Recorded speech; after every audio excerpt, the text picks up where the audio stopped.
Bonjour à tous. Les travaux du synode sur l'Amazonie ont débuté ce lundi matin au Vatican. C'est une assemblée spéciale avec parmi les pères synodaux les 113 évêques d'Amazonie. Mais ce synode a une portée universelle, planétaire, du fait de la grave crise climatique et de l'importance vitale de la forêt amazonienne qui abrite plus de 10% de la biodiversité terrestre et qui capte une partie du CO2 de la planète.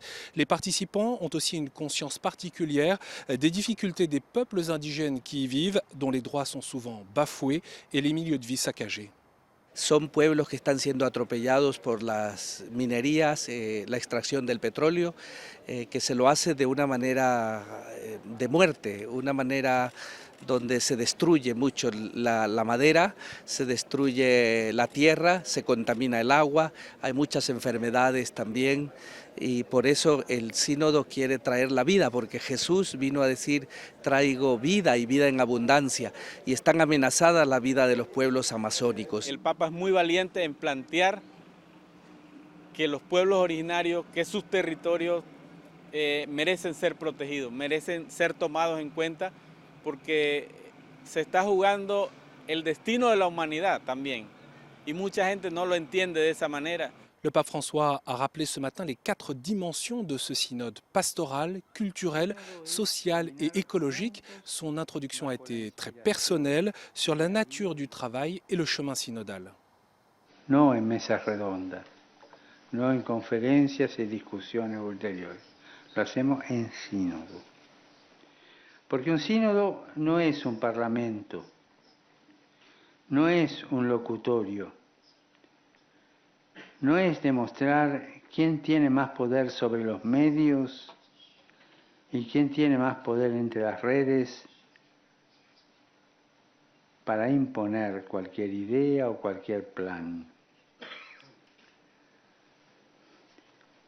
Sínodo es caminar juntos bajo la inspiración y la guía del Espíritu Santo. El Espíritu Santo es el actor principal del sínodo. Por favor, no lo echemos de la sala. Prier, réfléchir, dialoguer, écouter avec humilité, parler avec courage, ce sont les attitudes recommandées par le pape François avec une vigilance dans le rapport aux médias. Le chemin synodal peut être endommagé, a-t-il dit, s'il s'installe un synode de l'intérieur selon le processus de la mère Église et un synode de l'extérieur qui répondrait à d'autres agendas. Le rapporteur général, le cardinal brésilien Claudio Hummes, un proche du pape François, est l'une des chevilles ouvrières de ce synode. En ouverture des travaux, le cardinal Hummes a fait un résumé du travail préparatoire. Il a invité les participants à ne pas avoir peur du nouveau, à être une église en sortie, missionnaire, qui annonce explicitement Jésus-Christ. Le travail du synode ne se limite pas au paragraphe numéro 129 de l'Instrumentum Laboris sur l'ordination des viri probati, ces hommes mûrs, sages et mariés, pour célébrer l'Eucharistie dans des zones très reculées. Le synode ne se limite pas à cela, mais c'est aussi l'un des sujets. Voici comment le cardinal Hummes en a parlé ce matin en rappelant le caractère central de l'Eucharistie dans la vie chrétienne.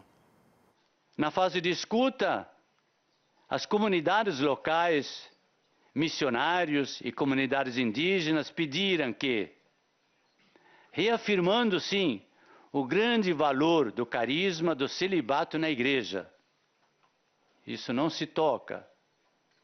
Contudo, diante da gritante necessidade da imensa maioria das comunidades católicas na Amazônia, que ali se abra caminho para a ordenação presbiteral de homens casados que residam nas comunidades.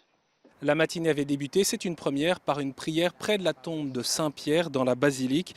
Après le Veni Creator, la procession s'est mise en route vers la salle du synode, accompagnée par les chants des catholiques d'Amazonie. On a vu une proximité particulière entre les évêques et les auditeurs, les auditrices dont de nombreux Amérindiens et des experts qui participent aux travaux. Rappelons le thème de ce synode, il s'agit d'ouvrir de nouveaux chemins pour l'Église et pour une écologie intégrale. Bien sûr, ce synode, durant ces 3 semaines, nous allons le suivre pas à pas. Je vous renvoie à notre site internet www.ktotv.com où vous retrouvez l'ensemble de notre programmation spéciale. À très bientôt.